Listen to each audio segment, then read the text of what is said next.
Hello, hello, hello, and welcome to another episode of What Do You Call It podcast. I'm your host, GB. There is a reason why I'm doing this. If you're watching this on YouTube, it's because of today's guest. You know instantly who he is. He is the world's first pizza making wrestler, viral sensation Luigi Primo. How you doing today, mate? You all good? I'm Luigi Primo, and I make a best of pizza. Thank you for having me on. That's all right. I'm a best a pizza chef, a wrestler. I've never seen another a pizza chef, a wrestler. But if there was, I would wager that I'm probably a better. You are the first. Like, I dare someone to challenge me and you to find another pizza making wrestler, even as good as you. And I think you have influenced some wrestlers out there now since I, you went viral. There's going to be so I've many heard, out there. I've heard back like something like 20 years ago in Dallas, there might have been a one guy. Yeah. Honestly, but nobody can track him down. So someday I gotta meet him. There's been at least a one, but I think that I took the art of form of making a pizza in the ring to a logical and a modern day conclusion. It's that skill. We are going to touch on that skill, how you've done it, how you've blended it in with the wrestling. But I want to know first, and I need to establish this. What was your first love? Was it making pizza or watching wrestling? Oh, that's a very good question. And when I go back in my mind, I can't differentiate the two totally. I started wrestling professionally about 10 years ago. And during that time, my days uh, contained working in a pizza restaurant, or working out, and training or wrestling. So it was a simultaneous, and a one could not exist without the other. So it was quite difficult for you to. I understand that. I understand that. But what was actually the first pizza that you ever baked, if you remember?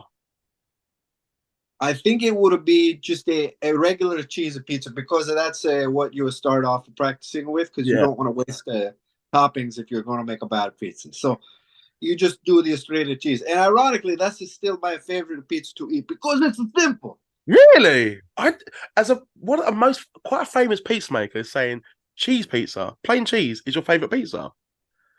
So the thing about a Hey. cheese pizza that's a great is the pizza. A lot of people maybe don't even realize this, but a lot of it is about the crust and Hmm. about the sauce. So what the cheese does is the cheese brings out the subtleties of a flavor and accentuates with the fat, the taste of the dough and of the sauce. So Yeah. if you just have a good, a simple cheese pizza, you get to a taste the full power over the fundamentals of the pizza, and that's why I like it because it's a pure a shot of a pizza. It's you can add other things on a pizza, that's fine, but if you're a connoisseur, you will really enjoy a cheese pizza because it lets you appreciate the craftsmanship of the baker. I like it. I didn't really think about it that way, to be honest. As a as a sim, I'm quite easily, anything to do with pizza toppings, but other than one topping, actually. By the way, I need to ask you this because it's quite controversial, right? But it's to do with pizza. What is your personal opinion on pineapple on pizza? So if you put a pineapple on a pizza, the pineapple it's got the brown, thicker skin on it, and it's got a green, spiky part on the top. So if Yeah, you put it out on a pizza, how's it going to cook? You put it in the oven, it's going to catch on fire because it's too big yeah. to put on your pizza. It's so popular though. Some people, you either hate it or you love it. I personally don't like it. I've tried it. I've not jumped on the bandwagon. I just think it just does not belong on pizza. And I had to ask you, as a famous pizza maker, about your honest opinion on pizza, pineapple on pizza. I mean, if somebody can discover a way to actually cook the pineapple on their pizza without having that rough brown skin with the spikes on it, because when you bite into that, it's going Yeah. to make your tongue numb. It's going to tear up your esophagus. Yeah, if anyone can, in the comments, if you can find a way, as Luigi has just asked, then comment below. If you know a way to make pineapple on pizza actually decent to begin with, then please get in touch with Luigi and myself. That would be brilliant. Um, what I need to ask is, how did you learn your amazing strength and the skill to throw pizza dough the way that you do? It's magnificent. I've tried it myself, just in the kitchen board. But how on earth have you learned that? And also, incorporate it into your wrestling. So some of the first techniques, the advanced spinning techniques I saw was from a Korean pizza makers, actually. Yeah. They're some of the most athletic of pizza spinners. And then, so I started practicing that and trying to do better tricks. And then some additional tricks I learned from a Spanish or a Mexican piazzaiolo named Juan Hermosillo. And Hmm. he is one of the grandfathers of the acrobatic pizza tossing. So once I learned some of these advanced techniques, I there's a wrestler. Do you know who Mr. Iguana is? Mr. Who, sorry? Iguana. No, it doesn't ring a bell, unfortunately. Not. He's a wrestler from Mexico. He wrestles in the AAA, and there was a match between him and my trainer, Jay Sirius, and Mr. Iguana. He uses his pet iguana in his matches, and he throws them at his opponent, and he uses it to armor dragging them. And I watched this match, and before that, I had been doing pizza tricks in my match, but the way he was doing things and the way he was structuring things, not necessarily the exact things he was doing, but the way Yeah. he was structuring them, that made me think of some ideas about how I could use the pizza to have a match. Yeah. So I credit those people I learned the tricks from, and I credit my trainer, and I credit Mr. Iguana with helping me to develop the completed in-ring pizza of fighting style. Because before, really, I would just use a pizza and maybe I would mostly just throw it into people's face and drop kick them up until about 2018. It's just magnificent. I think 9% of the listeners out there, they have seen it. Obviously, you blew up, especially last year.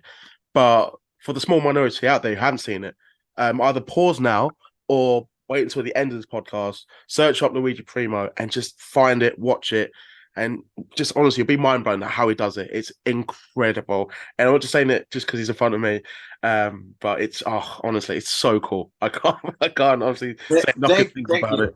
it. My there's a clip of me wrestling a Shima from Yeah. Japan where I do some pizza stuff against him, and I think that's a good representation of the style. It's brilliant, mate. Just the way you're able to do two things that you love. And I will discuss the other thing that you love, wrestling. But just one or two more questions about pizza making because I'm fascinated by it. I'm never going to get the chance to speak to anyone else about it who's as qualified as you are. I think this is the first for the podcast. So I'm blessed to have you on, blessed to talk about it. But I want to ask what would you do if the sauce you used in a popular pizza was finished and you still had orders to complete? So just a bit of a scenario here. Just I want to put you on spot at the moment with your experience as well. So what we would do is for every order, we Yeah, would just say we are only serving a white pizza right now. This is assuming we still have a ricotta and olive oil. Because if we don't have a sauce, we can just use olive oil and a mozzarella and a ricotta, and it still make a pretty good pizza. But the customer needs to know that it's not going to be a traditional style with a sauce from Italy. It's going to be sort of the hybrid style, the white slice, which I like. I like a good white pizza. this is making me want a pizza at the moment now. Just hearing you talk about pizza and your passion, it's Just making the me hungry. olive oil, a mozzarella, and some ricotta. You just need about 6 lumps of ricotta, or maybe even better, instead of a shredded mozzarella, is if you use a fresh mozzarella, and then you just put a 6 to 8 slice of fresh mozzarella. That would be really good. Now I'm a pretty hungry for this too. Especially maybe you could even make a margarita too. So maybe add that to the customer. Say, hey, you can get a white slice. You can get a margarita pizza, but for reasons that I myself don't understand, with out of a sauce. I love it, man. I love it.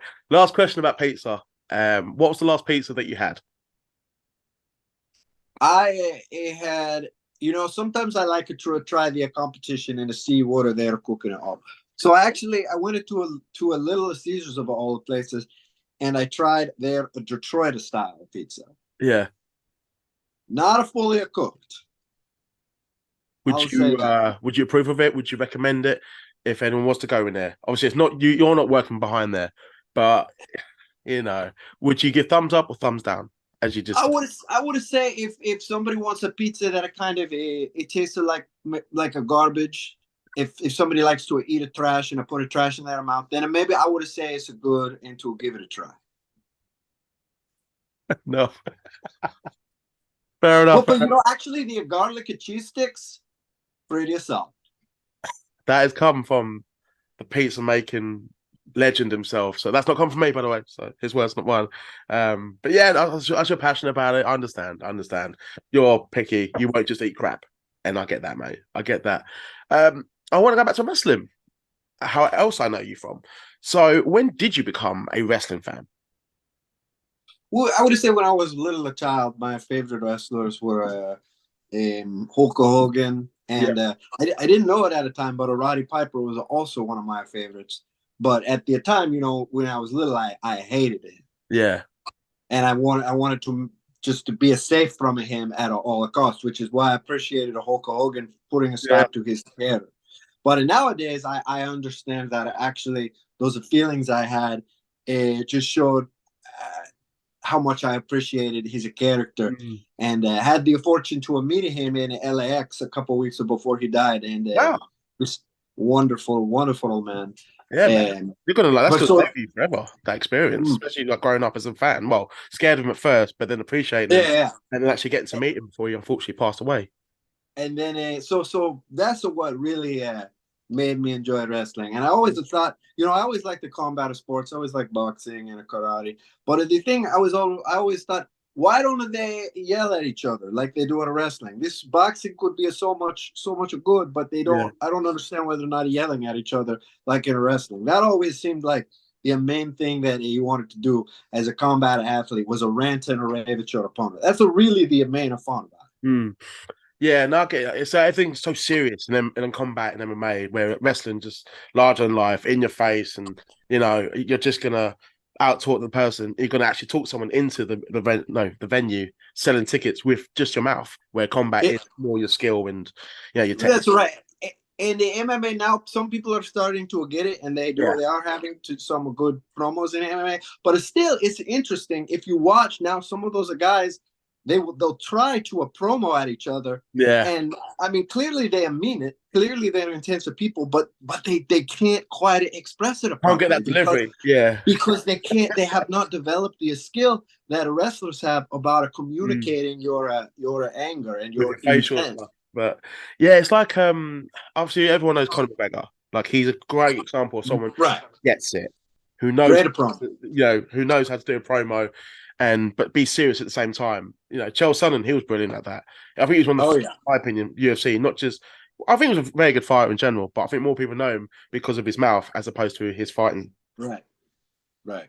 And I think he was pretty good. So when did you know that you wanted to become a pro wrestler? So we've established your pizza making skills, learning with the dough, the pizza dough, how you throw it in a unique way. But when did you know, Luigi, that you wanted to become a professional wrestler? So really, when I was growing up, the only sports that I really excelled in was martial arts and like and the fighting, like a boxing and a judo Hmm. and taekwondo. I didn't my record in a fist of fights as a little kid was not a great. I never really had a killer instinct, Yeah. but as far as the sport, I loved to do boxing and Mm. a martial arts, and so I didn't do professional wrestling until I was a much older. Started about 10 years ago when I did it with some of my friends just as a joke. Yeah. And this little show we were doing in Austin, Texas, it blew up, and all of a sudden it went from a joke to the biggest promotion or the most popular promotion in Austin, Texas, where I'm from. Yeah. And so while we were doing that show, I met someone who trained me in the proper way to do a professional wrestling, and that's when I fell in love with that because it combined my love of martial arts Hmm. and grappling with also, of course, making a pizza and also the character-driven delivery that I feel like I always wanted to do growing up. It's kind of like meant to be a wrestler, wasn't you? And also your toughness. You're saying like, you're getting fights a lot, but you'd always, you wouldn't quit, even though you didn't win them a lot, but you'd always, never give up. And that's quite important to be a wrestler. It is a tough sport, unfortunately. People don't realize sometimes like what wrestlers go through and what they put their bodies through. So for you to mix that up with your character and who you are and Pete's mate skills and combat as well, it's who I'm talking to now. It's just the perfect combination, in my opinion. Well, thank you very much for saying so. I think I'm very fortunate to have been accepted by the people in my local wrestling Hmm. community, and to have the good reception I've had in the places I've gone. Yeah. And like sometimes the people talk about wrestling as if it's a very not accepting and Mm. a mean spirited a place in the locker rooms, but my experience with it has been everybody wants to see my success. Yeah. In Texas, some guys were hard on me, but all those guys are my friends. Like Yeah. I never I'm still waiting for the horror story locker room experience where Mm. somebody like takes liberties with me. It Yeah. hasn't happened yet, and so I'm just very grateful that I'm a 170-pound goofy a man who this business has a place for. I'm Well, very you're very so appreciative. likable, mate. Like you're just a Ah, really likable person. Just like even talk I, to you and talk to you before, and I, I'm just to try to the main. I always try to be a polite on these shows and try yeah, to help because I feel like if they're paying me to be there, I want to add a value yeah, to their show and be able because to go yeah, back and making that relationship with the not the customer. Sorry, I forget we're not talking about pizza making. With the fans, they are the most important ones that you want to impress and have that connection with. And with you being Luigi Primo, that those fans, they're going to adore you. They want to get pictures of you in your merchandise and follow you and follow your journey.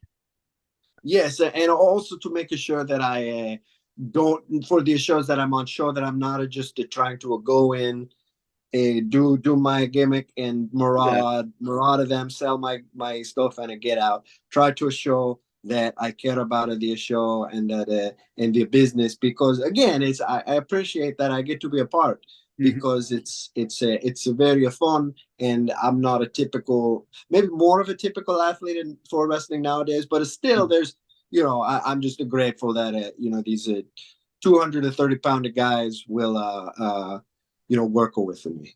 Yeah, no, that's cool, man. I like you are humble, you're positive as well, and just remaining positive as well. It's good, and I think you kind of were rewarded with your attitude and what you've achieved already when you went viral last year. It would have been impossible not to see any of your content, and you actually appeared in AW. The Jericho Appreciation Society segment when you was doing throwing the pizza dough in their celebration, and unfortunately you were booted by Ethan Page. But I want to know overall how was the experience for you?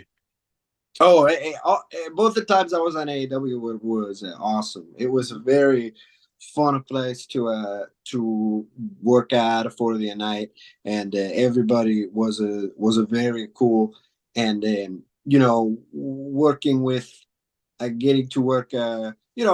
Just sharing only a little bit of time with the Danhausen, but that was cool. And being in a segment with Chris Jericho, that was cool.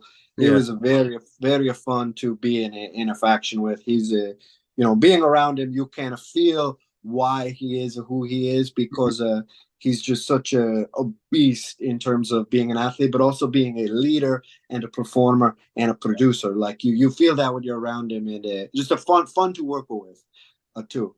Um, but yeah, I would go back to a AEW. I'd do anything they ask me because it's just a very cool place to work. It's energetic, Mm. slightly chaotic, but everybody is trying to make the product good. It felt like when I was there, it felt like Mm. that. No, it's good. It was a very memorable appearance from yourself, and I still remember it to this day. Um, Yeah, it was a weird like in the Jericho Appreciation Society segment. At one point after Daniel Garcia knocks me out, I'm laying there and I can hear the different people that are coming into the ring, and so Brian Danielson's music hits. He comes into the ring, and I'm just laying there, and Jericho's in the ring, Danielson's in the ring, and I was just like, this is crazy that I'm yeah, just that I'm that, was, laying that on must this have been like one ground. of those moments that Well, kind of allowed you to be a fan at the same time while you're in the segment. It's like yeah, this is it was fucking cool. it was a pretty cool thinking about it. All the great Danielson moments and all the great Jericho moments that just yeah, getting to be a small part of the scenery with Mm. some of the all-time greats. Yeah, definitely, man. Don't get any bigger than that. And it was a cool segment, man. And I'm sure you'll be back. I'm very sure that you will be back. Normally I end the interview with three dream dinner guests, but I'm gonna mix up the questions just to cater to you. And I think it's gonna be a fun signing off to this. I think we're gonna get some good answers for this. So I'm gonna name a few wrestlers, past and present, and I'd like for you to tell me what type of pizza they would order. This is Okay. including toppings and flavors. So, first one here, Nick Gage. Nick Gage is going to have a sausage, pepperoni, and a bacon. No Barbara on that. That's a good question, but I am going to ask that he use a new pizza cutter, not one of the ones that he when cutting the pizza. I just had to ask. I had to say his name just because of the pizza cutting thing he did, like a year or two ago. But yeah, Nick Gage, good pizza there. Chris Jericho, who we've just mentioned. Oh, Chris Jericho's are gonna have some kind of a something of flamboyant, like he's gonna have like a buffalo sauce instead of a marinara, and Mhm. then a chicken, and then a cheese on the top of that, and then after it's cooked, he's gonna want a lattice of a rancher drizzled across it. I like the prediction, man. You know your pizza so well. This one's good. This one's good. The Undertaker. Oh, the Undertaker is just gonna have the crust, like cooked in a circle with the no toppings, just a pure, a void of a flavor and emotion. Oh, this is good. This is good. Britt Baker. Britt of Baker. Oh, that's a very good one. That's a tough. We can't have any kind of a basil because of that. It gets in the teeth. So I would say mushroom and a bell pepper, light of cheese. Just love it instantly. Just thought about the teeth. So you came in towards fucking hell, man. You know your pizza is so good. So good. Santino Morella. Santino Morella's he's gonna want a weird, misshapen Neapolitan style traditional pizza, a flash cooked 700 degrees. He wants the most misshapen Italian pizza possible. Two more, just because you've mentioned them, and I think this will be quite fun. Hulk Hogan. Oh, Hulk Hogan's gonna have a deep dish like a Chicago style, Yeah. and he's gonna ask for a lot of toppings on it without any consequence with how much moisture is gonna Yeah. add it to it. Oh, it doesn't work for me, brother. One more. He was your favorite, but he scared you as a kid. Rowdy Piper. What would he have? Rowdy Piper on his pizza, pepperoni and a jalapenos. Oh, Piper. That's my pizza, man. That is my That's go-to. a good pizza. I love it. Oh, especially like just burger sauce. Though I have it with burger sauce or chili. Don't judge me, but I can't deal with people who have pizza with ketchup. By the way, that's just a big no-no for me. It's more quite common, mate. Honestly, I know your reaction just says, "Oh, Oh, wait, that's more of a regional thing where you're from? yeah," in England, yeah. So Okay, because that's yeah. very everybody will. I mean, some people do it, but the Mm. reactions are, like, oh, Yeah, no, okay, I'm the like same, mate. I don't get it why people can do it. Just dip the pizza in there and the ketchup. I'm like, no, stop it. very Waste the very pizza. strange. Like, you're just you're eliminating the taste and the flavors and the toppings. So it's just winding me up when people do that. But Yeah, you combine the two different tomato sources, and they kind of negate each other. yes, exactly. But each to their own, as long as you enjoy it. And it's going back to the pineapples and pizzas. If you enjoy it, whatever. And that's the main thing. Whatever you enjoy, continue to do it. Makes you happy. Have you on, Luigi's made me happy. It took a while to get this arranged, but to have you on today, it's just made me smile. Jenny but no, you're awesome, man. You're awesome. Luigi, is there anything you want to promote? Anything you want to say? Or anything you want to share? The time is yours. Uh, Out the end. you guys can, everyone can check out my Instagram. It's Luigi Primo PWR, or if you type in Luigi Primo, I'm sure to be the first thing that shows up. Best Pizza Chef on a Twitter and on a Blue Sky. and best pizza chef on a TikTok. I think check those Great, accounts man. out. Web store as luigiprimo.bigcartel.com. Got a brand new shirt. Got some dates coming up in July and August in Chicago and in Philadelphia. Some wrestling matches, some one-man shows. Please check those out if you're in the area. And as always, contact me if you would like to book a Luigi Primo. Awesome, awesome. I can't recommend this guy enough. Do it, promoters, and all the listeners out there. Follow my man Luigi Primo, great guy, and I've really enjoyed chatting to him as well. I know I've cracked up a lot, but that's a good thing, man. Just it's nice to switch off. But Luigi, thanks for coming on. I hope you enjoy the rest of your week. For the listeners out there, if you can also follow me on my social media handles in the description below, that would be fantastic. Then you'll see who I've got lined up for the rest of the month. Will they be as entertaining as Luigi Primo? Who knows? But stay tuned and have a great day. Take care, everyone. I'm Luigi Primo. Yes. Hello there. I've got a special announcement for my next guest. Hi, I'm Courtney Rush, formerly known as Rosemary, and you can catch me on What You Call It podcast. You heard.